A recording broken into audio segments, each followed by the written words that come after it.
Hey, show me the money, Jerry Maguire, Seinfeld. Welcome to New York, baby. I'm not in New York. I just, you gotta give it up to me.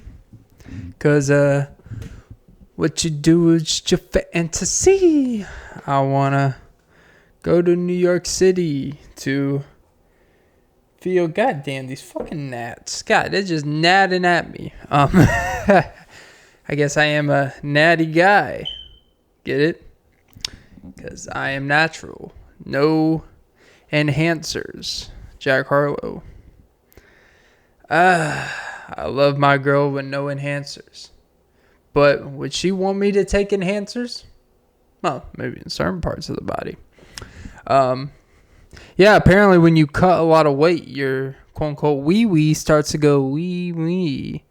Instead of like, when you have some stored body fat, your wee-wee's like wee. But then when you're not eating and stuff, apparently your wee-wee goes woo. Woo-hoo.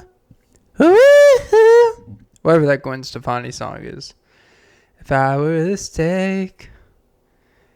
Because she is not your holla back girl. Which is basically us, I don't know, look, I'm not a culture vulture appropriator expert. But I guess if we were going to use examples, like, you're just a side piece. All right, could we just call it a side piece? I'm not your holla back girl. But yeah, I don't know where I'm going with this. But yeah, I don't know. I've been thinking about traveling to the city. I'm a city boy, not like the island boys, but not like a city girl, somewhere in between. Well, no, because that means I kissed my brother. So no, I'm not an island boy. Nowhere close to an island boy. I'm not close to being a city girl, which really, city girls is just, it's funny how like we guys, we get the derogative term, we get fuckboy, but girls, they get city girls. Well, I don't know, I guess they do get sluts, whores, bitches, cunts, but hey, fuckboy, it's a demeaning term. But hey, you know what? Guys like whores, girls like fuckboys. It's a win-win, baby. Show hey the money. Yeah, you can show me the money if it means I get to ride the subway without a homeless person pickpocketing my Google Chrome. My Google Chrome is such shit. A homeless person would pickpocket me and be like, I'm fucking mad that you think this is worth stealing, and then throw the shit back at me. They're like, it's like, you the one that robbed me. And they'd be like, yeah, and you wasted my robbery. Yeah. Speaking of robbery, welcome to episode 214, I believe, of the Often Be podcast with Clint Nelson. I'm your host, Clint Nelson. Don't forget to like, follow, comment, subscribe, hit the notification bell. But most important, ladies and gentlemen, don't forget to suck some titties. Oh, baby. Yeah. We're in for a wild one here. Because we got them wow thoughts. Yeah. Yeah, recording this about a little earlier than before. About 5:08 Eastern a.m. on August 22nd-ish for the archives. I'm not an expert. It's a Tuesday. Yeah, with stories. That's like my dream podcast. This is going to get really niche real quick. So any general audience that I was about to lure in, with my growing fan base. Actually, it is a little bit of a growing fan base. It's kind of weird. I don't know what's going on. It's kind of freaking me out. I kind of like staying low key. People are like, oh, I actually don't do things for views and plays. And I am kind of like that. But then like when someone goes out of the way, it's like, I do this for, it's like, now how come you seem really sad when people don't listen or watch your stuff? They're like, well, it's just like, because I know I put out really good information, then we get whores and stuff getting views and shit and stupid stuff and people spreading lies and misinformation, It's like, well, that's what people want to see. It's like if you were to run a cable news network, you wouldn't keep playing the stuff that's quote unquote more informational if it means less eyes on your shit. Like I've actually been watching on HBO Max because that's what I waste my money on that's my waste of a subscription. Someone actually made a point. I keep on going on a point, then forgetting the point. But someone made a point like, the whole point of creating these streaming services was so we wouldn't have to pay so much for cable. And we kind of just pick what we want when we want to watch at convenience, not have to watch commercials. It's like, but now we have like 5 people. The average home person has like at least 3 or 4 different subscriptions. So you're still paying like $40 a month, which is still cheaper than cable. But it's like, all right, but we're still watching advertisements. We still now they release episodes on a weekly basis still. And now for like the big shows, it's week by week, kind of like traditional TV instead of putting it all out at once. So it's like, well, it's really not. It's kind of morphing back into cable, just in a more convenient manner. But anyways, sorry. But I've been watching the Newsroom, and I'm gonna bring it back to the Tuesdays with Story podcast, my dream podcast. And that I've been watching the Newsroom, which is a show I think started like 2012 or whatever. I'm about like 6 or 7 episodes in. I've been meaning to watch it for a long time. It has like Jeff Daniels. It's essentially about a pretty big like news channel company with a main anchor. There's a drama behind the scenes. His executive producer is actually an ex-girlfriend who cheated on him and all this good stuff. And it creates all this good drama. It's written by Aaron Sorkin, one of my inspirations, and writing and stuff. I would say I like to emulate him, but there's nothing to be consumed to emulate. But in spirit, when I actually write, it's only been 8 months since the last time I wrote a word of a script, but hey, I like to emulate what the girls failed to stimulate. My intellectual property of this podcast.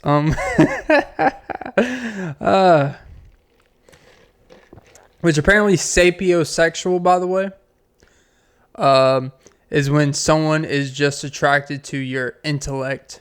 And that's what stimulates you the most. And it's like, yeah, like you're not a sapiosexual. You're just a homo sapien human being that typically likes someone who at least has some thoughts about things.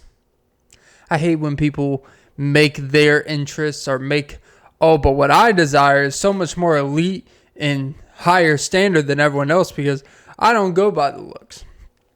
I actually just go by someone's personality. It's like people still look at someone and they can be attractive, and then the second they talk to them, be like, "Oh, yeah, I'm not really attracted." It doesn't mean It doesn't mean they were so blinded by the looks. It just means like their looks grab their attention.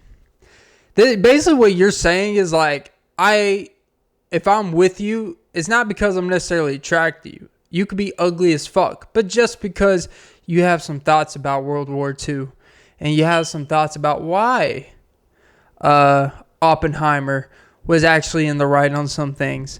I actually like to hear your point of view so we could debate all day. Like, yeah, no. But any jizz. But yeah, no, going back to the Newsroom, I was watching it, and the most recent episode I watched was essentially because they reformatted, they're trying to change the way news in a good way, focus on what's important, actually be fair in what they're reporting and all this stuff, be credible, and it kind of took place around the 2010, 2011, so there was the hot topic stories that were just eye candy, that were just consumption people. Like, it was basically like they wanted to just cover these, real legitimate cover-ups, corruption, all this shit, like the real stuff. But then the high-profile Nancy Grace stories. In recent memory, like, if you guys don't remember the Casey Anthony one, which is basically, her child went swimming. She kind of let the baby drown, but she wasn't really at fault. She was found not guilty. It's very skeptical. She was like the 2010s version of OJ. And then, like, recently, that was, like, the biggest. I remember, like, being younger, and that was, like, the biggest thing on fucking every time I come home. No matter what, local news, public news, like, all they talked about was whether this mom drowned her baby. And it's like, I mean, at this point, the baby's already gone. Gone, baby, gone. Like, sitting here talking about it, it doesn't really matter at that point, right? But that's Florida for you. It was like last year with the Johnny Depp Amber Heard. Like, it was that type of public every day, everything said in the courtroom, all this shit. And really, I think lawyers, like the lawyer I remember was like this Mexican dude was her attorney and all this stuff. And he won the case and he became a celebrity. And I think a lot of attorneys take these cases more for celebrity factor than actually caring about doing the right thing, due process, and all that shit. It's all just big celebrity jizz fest on themselves. But anyways, yeah, no, but I was watching it, and they lost like half their viewership because of something. I forgot exactly what, but they lost like half their viewership. They're getting pressure from upper management, and then blah blah blah. Fast forward, he's like, look, I want to keep doing this format, but we gotta at least give the people what they want in some way. Like, this isn't just about us. This is about the people at the end of the day, what they're interested in. And it was a back and forth, and then, I kind of fell asleep after that, but I'm assuming they've covered the Casey Anthony situation. So it kind of brought me back to this when it's like, you obviously are willing to bend your way to get views. Like, sell your moral, because at the end of the day, it's about getting people to watch or listen to your shit. So don't say it doesn't matter at all. It's just about, like, when it doesn't perform well, how do you deal with it? Does it fuck up your day? Or is it just like, oh, okay, I see I need to change a few things if it's a consistent pattern. Or don't overreact and stick with it and see if over the long haul it'll pay off. But anyways, going even farther back to my dream pod would be to have a fellow podcaster. I'm sending a shout out to any podcasters that be interested. All you got to do is move where I am, work and bend to my schedule, work around my workout schedule, and be able to record any fucking time I need to. And you would have to do all the editing, but we split the revenue 50-50 because I'm a nice guy.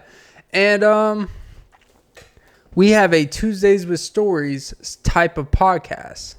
I don't know the name of it yet, but I actually want a podcast where I have someone that I do a podcast with on a weekly basis.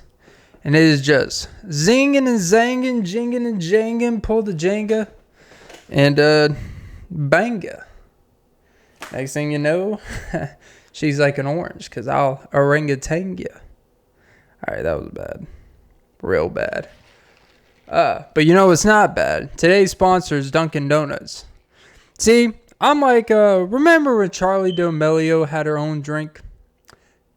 I have my own drink too. What is it?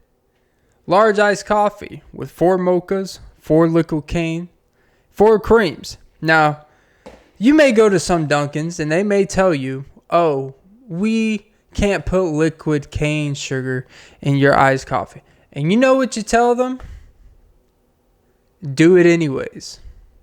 And then put $1 in the tip jar. And guess what they're going to do? They're going to squirt as much liquid sugar in your drink as you want. Do I ever tip? No, because I'm an intimidating fella. I'm actually not really intimidating, but someone actually brought to my attention that, because, I think I'm a really nice person overall. Like, I could kind of be standoffish in some ways, believe it or not. I kind of have a certain demeanor that makes people like a certain way, and then I'm like, hey, nice socks. You should rocket socket and put it on the Glock and let me shoot my shot. Yeah, make that cherry pop. Bubblicious. You're so bubblicious. I make it go up. I'm such a fool. But What I would... Shit, what was I talking about? Oh, Jesus, Clint. Already. Oh, yeah. And I'm not really a big-ass dude. Like, I'm 6'1", 6'1", at most. I haven't done my height recently. And I'm basically like 192 to 196, depending on if I eat bread that day or not. And, you know,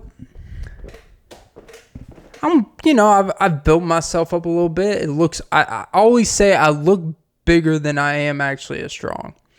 And people that lift and people that work out know exactly what I'm talking about. There's people that look big, people that look ripped, have certain features that stick out that typically indicate strength. And then you realize like a 16-year-old junior in high school can bench more than them. But the aesthetic, and I hate that term, but the look of it looks better than what you do. But I could pull some weight. Don't fuck with me. But yeah. I like to focus on my hip drive when I squat. Because, it's all about mobility. Alright. It's like, nah, just fucking go down and go up. And don't use too much of your back and keep your head up. It's really not that fucking hard. All these people are like, oh, it's all about fucking working out with your socks on. Like, if you want to work out with your socks on, fine. But don't think working out with your socks makes you some godlike fucking newfound science that people don't understand. I understand that wearing bad shoes can be bad when you're doing exercises with your feet and stuff. But don't sit here and think because you do shit barefoot, like you're a fucking caveman Neanderthal that used to walk in the Amazon jungle barefooted, where his splinters all over his feet and shit, but he's walking on dead corpses and pine cones. Pine cones probably the least of your worries, but you get the drift. This is how modern day society is like, man, I don't want to step on a pine cone. Pine cone, pine cone. That's a shout out to an old rap I did. It was the intro. Yeah, we opened the song with pine cone. Yeah. But any jizz. But yeah. But yeah, no, and that's the weird thing. Is like when you start having an appearance that's kind of intimidating, or everyone looks at you and they're like you have a quote unquote presence. You got to even be more mindful to not only be approachable, but be someone that they can poke fun at, right? Like you got to have a overjoyed personality or make some weird joke that doesn't match your presence. It's I don't know. I'll just say a random example that never happened. Let's say you're walking past someone at work and they actually bump into you, and they're like, "Oh my God, I'm so sorry." And then you're like, "No, I'm sorry that your shoulders are so big. Man, I wish I looked like you." Even if their shoulders are 8 times smaller than yours. No, that's actually a terrible example. Let's say someone comes up to you. They're like, "Wow, you're really big." And then you're like, "Well, I'm a big fish in a small pond." All right, that's not a good example either, Clint. What the fuck? Are you trying to be likable or a douchebag? All the above. But you gotta basically make it where you could be, you gotta be kind of goofy, just so people you're a little loose around you. Have a sense of humor. Make some puns. It is the way to comfort of any person, man or woman. I hate when people are "Oh, I hate corny jokes." It's really? Are you that insufferable of a person that you hate people that make easy analogies that you didn't think of, and you think, "Oh, but that's cheap humor"? You know what else is cheap humor? Your lack of humor. And the fact that you think that your lack of humor is better than cheap humor. I'd rather be cheap than have no money to be cheap. All right? How's that sound? Get your broke ass out of my jokes. You're in a different joke bracket, Get out of my tax bracket, my joke bracket, At least mine are spontaneous. Yeah. I actually heard someone one time say, any guy that actually is funny is just an insecurity because they can't actually, be quote unquote a man. And because you should never smile in front of a woman and stuff. And I was like, I was like 12 when I heard that. And I just knew instantly. Even then, you just kind of, someone's like, you sound like you're just not funny. You just sound like you have no sense of humor of anything. You really think someone wants to be around anyone of any sex that never does anything or says anything funny, even on accident? No. I don't know.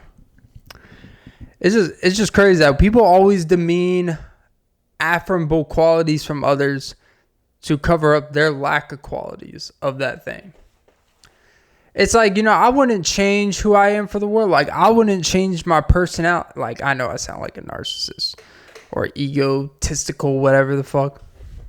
Like, I would not change my strengths of my personality one bit.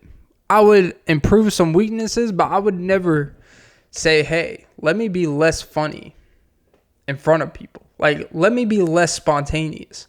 Let me be less observational. Because that would make my life infinitely more interesting or better. It's like, no, those are like the things I have going for me. I don't know. But yeah. But no, anyways, going back like Tuesdays with stories. I know I'm kind of all over the place, but just trying to give you guys a solid pot of bow. Let me pot a bow. I got a pot of gold. And she's my lucky charm with the marshmallow. Lucky Charms are bland as fuck, by the way. Bandages. But yeah, no, anyways, in case you guys are wondering, like, where the any jizz comes from, it comes from that podcast, Tuesdays with Stories. I know it's weird for a podcast to talk about another podcast, but you need to see why the podcast you listen to is influenced by other podcasts and what influenced them and what actually, motivated them to be like, hey, I can do this too. And then you start doing it, you're like, man, I don't know if I can do it. But I can. And I will. And I have 214 times and counting. So yeah. But where I get the any jizz from is this podcast with Mark Norman and Joe List. And I'll tell you what I do. I'll tell you what, I like to consume YouTube content. I like to consume podcasts. The kind of spark ideas of what to kind of get my mind going. Because to be honest, when you live a life where your job is just so dead in what you think, you have to like infiltrate to keep the thing going. Because if you just get in that monotonous cycle of your job and sleep and like you never actually sit down and you never actually observe or listen to things that actually like keep your mind seeking outside perspective of things, like, one, you'll go fucking insane, become insanely depressed, but you'll just kind of be a still person, if that makes sense. But I don't know, I had a better idea where I was going with that. But yeah, no, I think it's very important. In case you want to know what I consume, it's a lot of that stuff, right? It's stuff that seems like it's nonsensical, getaway shit, like it's not supposed to be serious. It's like, yeah. And I think, honestly, those are more beneficial to you than sometimes listen to these longevity of living affirmation optimal training videos that will increase longevity to your 82 and do all this regenerative treatment. Like goddamn, like self-anxiety is so depressing. And it's just like, why do I want to listen to something for 2 hours hearing people break down how their anxiety is so anxious? It's like, I don't even have, like, everyone has anxiety to an extent, but I don't want to listen to someone for 2 hours talk about their anxiety to remind me of whatever anxieties I have when I'm just trying to actually enjoy myself. I'm not saying don't listen to that shit, but I think sometimes it's good just like listen to some quote unquote people call leisure, people call nonsense. Which is really no such thing as nonsense. Like, everything can have some benefit if you actually take from it what it is. Because entertainment is not nonsense. Entertainment is literally like the backbone of what keeps people sane and what keeps people looking towards to things. It gives people hope of joy. That they don't have to infiltrate themselves. They can just turn on something or go somewhere and be given pleasure and just enjoy themselves and not have to do anything. The work is being done for them. They just got to embrace, observe, and really be in that moment of that activity of what's taking place. Damn, that's actually, look at me. Look at me with these observations. But yeah, because that, but any jizz comes from that podcast. You know, they're two New York comedians doing a long time, but I've been watching some Joe List. He recently dropped another special on YouTube. I haven't watched it all yet. I like what I heard, but he did like some behind the scenes, like teaser trailers leading up, but the behind the scenes of making it a little bit and kind of like the process. What is his backstory a little bit. And, you know, I've thought about like actually kind of pursuing something of that nature, like stand up. But the thing is, that's one of those things you can't just be like, hey, yeah, you know, I'll kind of do. Like, you have to really be willing to deal with what comes with that. The bad. And then eventually it won't be so bad, right? And I honestly really do think not only am I capable, you can't judge off the jokes on this show. Because there's a difference between someone just joking around, fucking around, and actually sitting down, really putting their observations and breaking their observations down, putting it in a story form or a joke form where you can connect things that it's scripted, like, and you practice and hone it. Like here, I'm just, you know, zinging and zanging, as they say. But, you know, that would be something I'm interested in doing because honestly, man, like, I'm so tired of this working job shit. And I would not, and that's not why I do these things, because I just want some quick way out from having an everyday job. But, you know, it's about, you know, I've been thinking, like, you really got to maximize what's important in your life and deal with, it's like, it's a trade-off. Like, I could do these things, not make as much money, cut down on my day job hours or whatever, and put all my time into this. And I'll be exponentially happier because I know there's a period of my time where I dedicate a lot of time to similar things, to writing and podcasts and all that stuff when I was first starting this out. I didn't work as many hours at that time. I took some time off from work, blah, blah, got my feet set, then started increase, you know, whatever, blah, blah, blah. And I was like, man, looking back, it's like, yeah, you know, I wasn't saving any money. I was making just enough to pay stuff. And I was fortunate that everything was going all right. I was working, and I was like, I never was happier, honestly, in my adult life. Like, I never was happier. I was working towards something I enjoy every day, still being financially responsible. Could have been more, could have worked more, and probably still been as beneficial, but I really feel like I need a lot of time to just think. And then now, I've hit the complete opposite spectrum where I'm just working so much and it's taken away from those things, right? It's about finding that balance. And I've really just thought about, like, you know, I can really live a minimalist lifestyle by myself, not with a partner, of course. So that's kind of where it's like, you know, when you have a partner, you can't just, yeah, you know, I'm going to quit my job or I'm going to work 20 hours a week. Hey, we'll be fine, though. It's like, no, you won't. We won't be fine. He's like, yeah, you're right. But some, you know, it's like, how do you make it all work? How do you make it where you pursue everything and still, you know, keep everything together? Is it really all about balance, or am I just not really trying hard enough to actually make it work? Am I being lazier than I give myself credit for being lazy. Because I'm someone that like, oh, I work so much, I never have time. I'm always doing something. And actually, I came across somewhere it said we have this illness where we feel like we always need to be doing something to feel productive. But what ends up happening is what we rationalize as being productive is actually less productive because it's taken away from the things that will actually infiltrate longevity and production. So, like an example would be like, oh, we think we're being productive. Like in my example, here's some I've observed. I cook every single day. I cook my food every single day. Essentially, at least when I wake up, sometimes twice a day. When I wake up, my morning food before I go out for the day or work. And then when I come home, I cook again, right? Obviously, I could do things to make it meal prep and all that shit. But honestly, meal prepping, like, I don't want to eat the same stuff every day. Honestly, like, food doesn't taste as good when it's been sitting in the fridge for 2 or 3 days after it's cooked. Like, I still like enjoy cooking a little bit. But like, let's say I paid instead of, okay, I enjoy what I cook. I like but it's taken away from things that I say I want to do. It's like, okay, what if you like did one of those meal prepping services?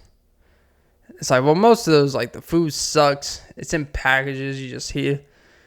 It's supposed to be for convenience, not everyday thing, right? Or let's say you were to hire a chef. I'm not in a position to hire. Like, imagine living in the apartment I do and I have a personal chef. Like, that personal chef would cost as much as the rent a month, all right? It's like, that's what the women are for. I'm kidding. 99%.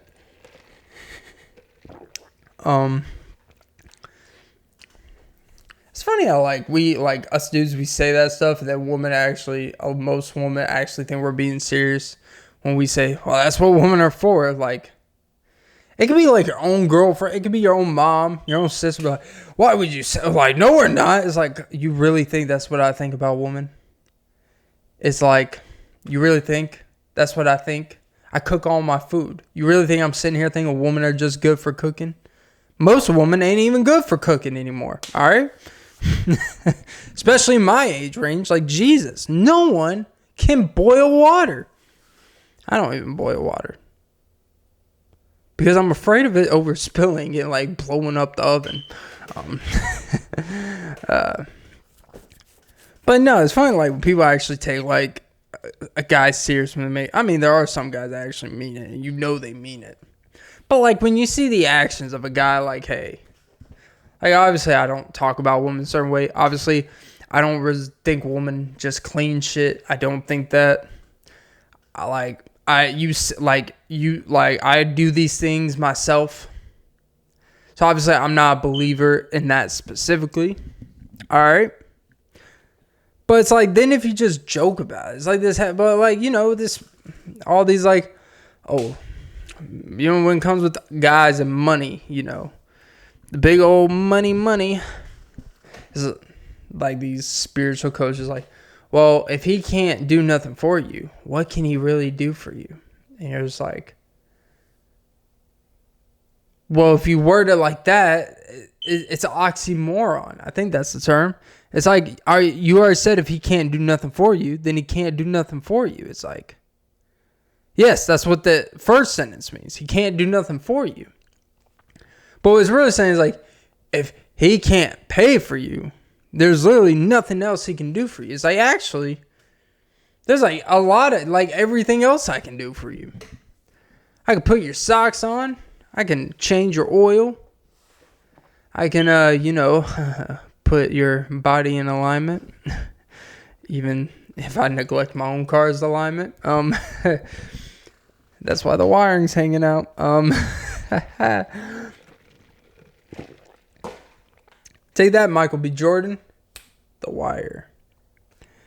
That was a lame joke. Very lame. I never even saw The Wire. I just know he's in it. Please forgive me. Please forgive my sin, Creed. But actually, speaking of Creed, I actually came across some recent where apparently it happened like 8 to 10 years ago in Australia. When, maybe a little bit longer, but when I think when he was filming Rambo, Sylvester Stallone, when he's filming the Rambo, which by the way, that Rambo from like 2008, the remake of it, like current day, that shit was fucking like, I never even saw the original Rambos from like the 80s and 90s. I saw that one. I'm like, holy shit, this shit is intense. There's a fucking blood spurting on. Sylvester Stallone at that age was fucking looking like frat boy Tarzan, just going around fucking annihilating motherfuckers. But apparently for that, I was like, man, yeah, he's still pretty fucking big, right? But apparently you found a reason. Like, he got busted, like, when he went to the airport, he had his suitcase was just full with stacked PEDs, like testosterone, D-ball, HGH, all the good stuff, right? And of course, like, no one's really surprised, right? Like, I actually do believe, like, here's my opinion. Maybe I'm wrong. Maybe he's admitted that's not true, but I doubt it. I think when he did Rocky during that time frame, I actually do believe he was, like, natural. I really do. Because, like, yeah, there was knowledge of things in the 70s and 80s and stuff like that, but, like, he was, like, his body was obtainable. It's boxing. Like, boxing gets you in insane shape. Like, he built the muscle, like, right? Like, he built the muscle, like, training for the movie. And then less, like, the cardio and the fat loss, he did, like, kind of, like, probably the last couple months where he just had all that off, specifically. But he still maintained his muscle, right? Like, those things are very achievable. I actually do think he was natural for that shit. Because his motivation's at all-time high. He was kind of new to the industry. His hunger was there. Like, it's like he hadn't made any money yet, so it's like, go all out for this, none to lose. And then now, like, he's like, nah, I wouldn't do that shit. Like, nah, yeah, let's make this process a little easier, right? I have a lot of doctors that can watch me. But it was just kind of like, it's just like, oh, see, he was not natural the whole time. It's like, yeah, well, he's 70 fucking years old. Of course, like, the dude's forearms is still fucking insane. Like, did you see the Expendables? Did you see like, that was basically a juiced cast. Like, mine as well should have been the All-Star Capri Sun. Like, they should have just been called the Capri Sunables. Alright? Because they were all just juice. I hate that term. Like, I hate those fitness terms. They were juiced up to the gills. They were popping fire rockets out of their arms. It's like, yeah, well, you know what? They probably are a little bit. They're fucking 50, 60, 70 years old. Looking like that. They probably are. But who fucking cares? But what I will say is, like, there's this heavy thing about, there's this pressure for celebrities to be transparent about everything when they get in really good shape and they took steroids. Like, there's this really heavy need, like, they tell them, like, oh, they're being dishonest or especially when they start selling workout programs, like Chris Hemsworth has been. He's like, oh, if you do my center app where I'm doing kettlebells and, some, heavy med ball throws, you're going to look like me. And yeah, it's a little misleading because that's not really probably what he's doing to prepare for Thor. But something that was brought up, because the big thing with The Rock, right? A lot of people, just about everyone, assumes that he's on something, right? And everyone's saying, like, it's impossible body standards for men and all this stuff. And it's like, okay, well, a common sense as a man, when you grow up, you should see these things. And when you get old enough, realize, like, oh, you know what? There's a certain level that's probably not obtainable for me, but that's not going to discourage me. But I'm not going to let an impossible body standards restrict me from reaching my standard. Because, like, who cares if you never reach that standard? Like, is your goal to be a top 1% where people just look at you like a god? Or do you just want to be the best version of yourself like you fucking say? No, you want to sit there and get the same attention as these top elite Hollywood actors that get ripped and shredded when they're on shit. If you want to look like that, then take the shit, right? If you can't do it naturally. That's what I say. But, you know, the big argument should be, should, like, the Marvel movies, like Chris Hemsworth for Thor, should The Rock, when your image is basically your body and how strong you are, how big you are, you just keep getting massively bigger and stronger and stuff like that. And you have a big kid fan base. Some person brought up, like, and it's actually made me think, like, a legitimate point. Would it actually be worse for them to come clean about it based off their young fan base?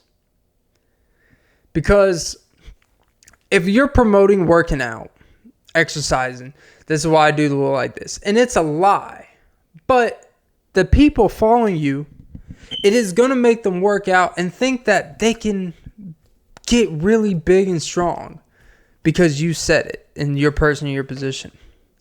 But then you tell them, actually, it's because I'm on this, that, and that. Like, oh, well, since you're on that, I'm going to do that. So if they admit to doing it, will it actually influence more kids and younger men to get on steroids or these, you know, cycles of SARMs and whatever the fuck, HGH, these dangerous things? I thought, like, you know, actually, I think that's more of the right answer. Like, it's really, I never believe it's anyone's business to reveal what they do. Like, is it misleading? I mean, yeah. But it still doesn't take away that if you do what they're doing, you're probably going to see results. But you're using the excuse that, oh, but I'm not going to look like that if I do what they do to... And be like, yeah, but you're going to look better than you do now, more likely. That's the real message.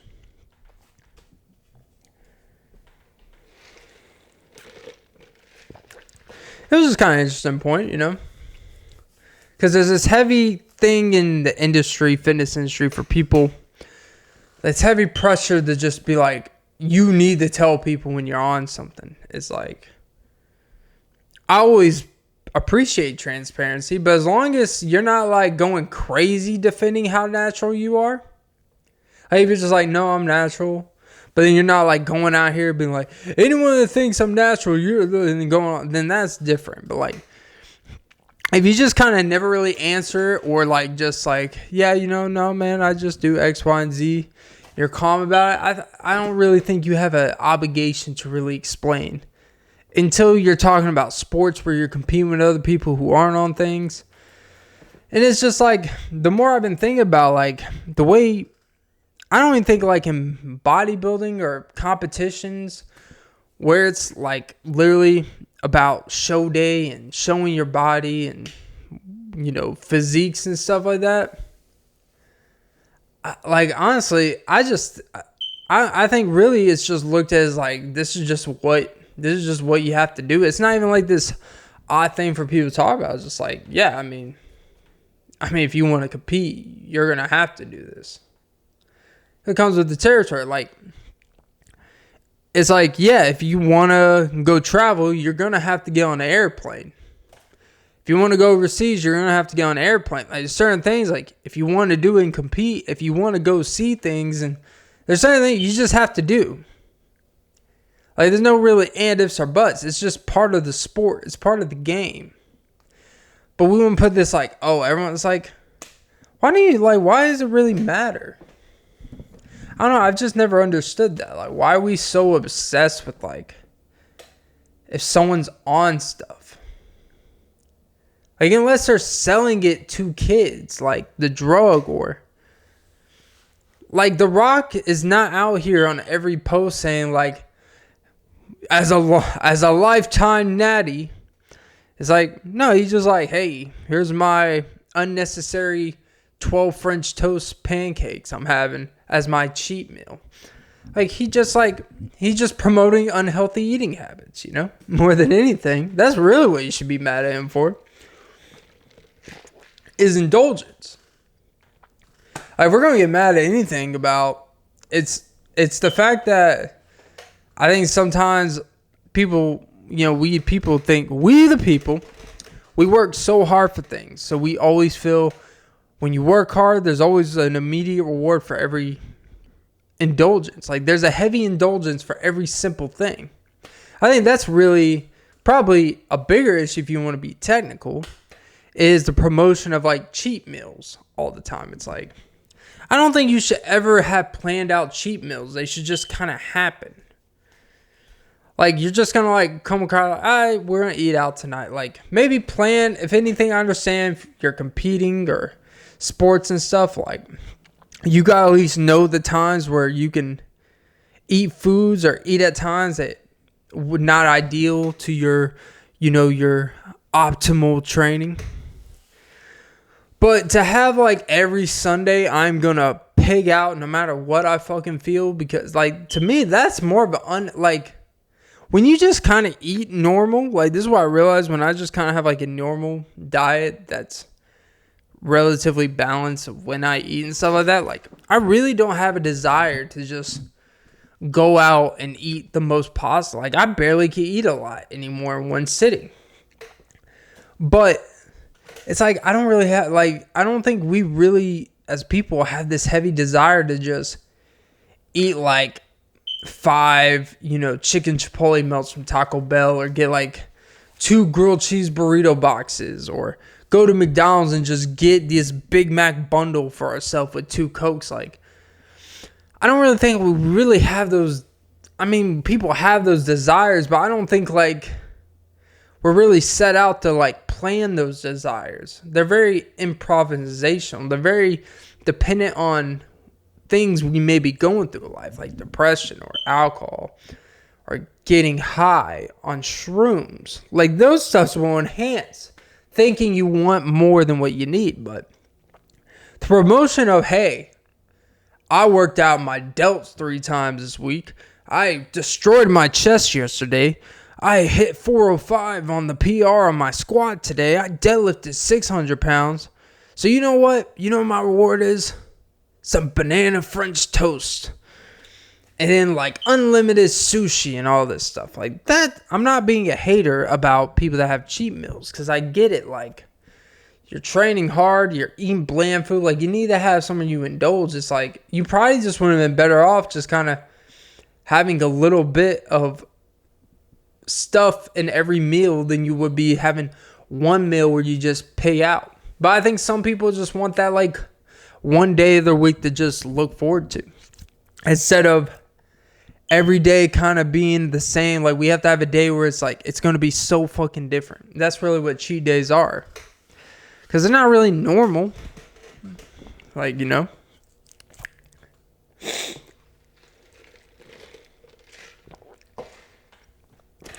but then it'll be like, oh, but it's all about balance. Like, balance would be, hey, I made some chicken, asparagus, and then, I decided to have some sweet potato fries with some extra sauce and seasoning, even though that's not part. Like, that's more having that with every other meal, or having, a fried chicken sandwich, homemade, where it's not the most healthiest, but it's like, hey, you know what? I had an egg and cheese Hawaiian bread sandwich before I did this podcast. Doesn't even make sense. Doesn't even sound right. With 2 slices of cheese. And I buttered the bread. But, I'll probably have something like that every 2 or 3 days. Instead of once a week, I am going to the Chinese buffet, eating 5 plates, and then I'm going to fast, the next 16 hours, and then eat eggs, rice, and lightly sauce, like, and then go back on this. Like, that shit is where it's like, okay, have your days when you have it, have your moments, enjoy life, but it's more about just like this overindulgence meals, these overindulgence days. Those are the shits that like I used to always do all the time not even growing up, but just like even as I got older and started making my own choices of what I ate all the time and being in charge of what I ate. Indulgence is really like the devil to all desires. Damn, look at me. Indulgence is the devil to all desires. Truly worth having. I just added that truly worth having because I'm barely straight. On the arrow path. Yeah, I don't know. Anyways, enough of me lecturing you on what to eat in your day. I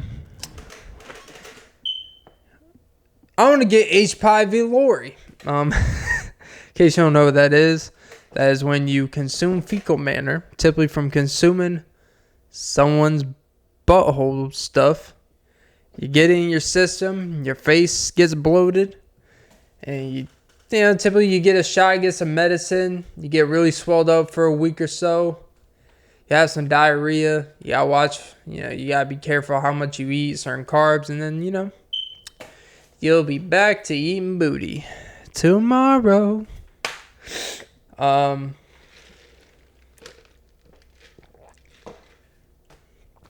yeah. Apparently, I've been made aware that apparently not every person has this, but me, apparently based off looking at my tail, my butt tail, the tailbone, I think is what's called, you could literally tell that in my lineage of species, somewhere down the line, probably deep in the gargoyle days, I had a tail. Supposedly. It's a telltale sign. I guess if I was gay, you would call it a fairy tale. I'm such a fool. But yeah.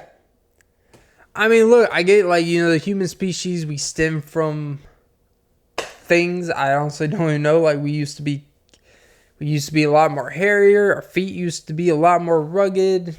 Our adaptations of living in a soft environment. Our feet are sensitive. Our hands are, we used to have strong, just like orangutan hands. And now we just have wimp little Xbox controller. I got cramps hands. And so, imagine, think about, in current day society, we actually have to train for forearm and grip strength specifically because we live in society where it's not activated or tested. Where back in the day, if you just lived to your 13 based off the life you're living, your grip would have been a top 0.01% today. That's how soft we are as people, me included. Shit, what was I talking about? Oh yeah, apparently they're like, yeah, no, you definitely used to have a tail. And I'm like, huh. That's why I keep pulling the cat's tail. They don't like it as much, though. Maybe we are all just forms of cats, Hey, that's where we get it from. Now we're just walking cats, like the play, the musical. I'm just one big standing cat. Oh my, Mr. Mephistophilus? He's not the main one. I don't really like him too much. I like the gray main character kitty.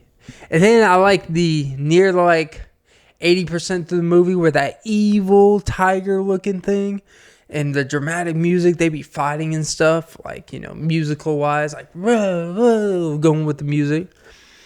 For some reason, I was younger, that shit used to turn me on. Not in a sexual way, but turn me on in the sense holy shit. The bright colors is stimulating. It's holy fuck. It's if I was a cat. Kitty. That was one sexy kitty. And it's funny because there was literally you would think there would be an accidental dog in that show.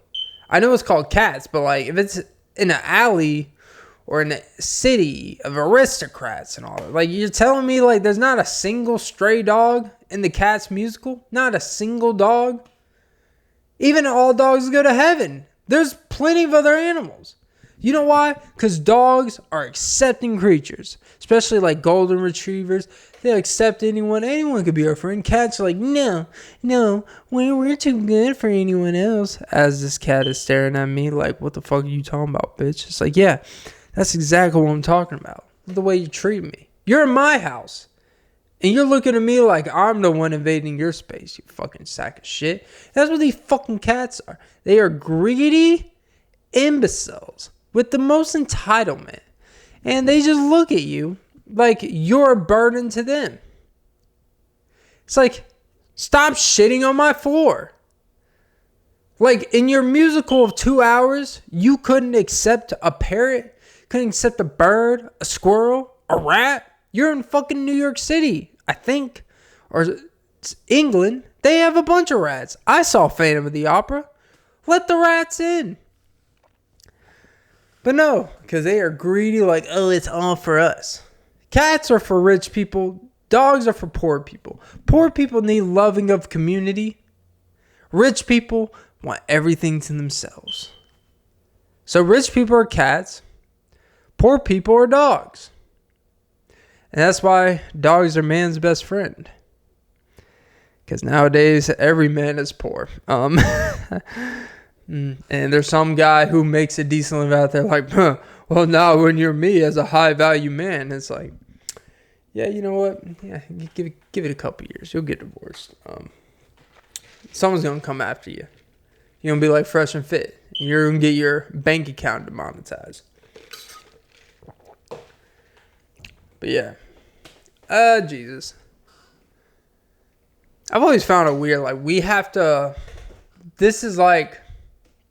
Think of the idea of a bank. So, I have to have a bank. I have to have a random company that I know nothing about. That's the thing. When you pick a bank, like, we just assume all banks are kind of the same. They all have to technically go by the same regulations. So what really makes them different? But we have to choose a bank to hold our money. And we just assume they're going to hold on to our money. Even though I'm pretty sure there are clauses in their contract. Like, if we actually need to use some of your money to bail out ourselves, we probably can. That's kind of the thing. Is like, why do I... It would be like going to McDonald's. To being like, hey... I got paid today from my job. Can you guys just like hold on to the money and not use it? They're like, sure. We'll do just that. Even though your paycheck in a week is more than all of our employees get paid combined. Not really, but you know, I like to think I'm moving up in the world. But it's weird. We pick a branch. We pick a brand name that we know. And we're just like, hey, you know, they'll hold our $50, $60, $70, $100,000 we make a year. And we'll be fine. We give our routing number through that bank to our job.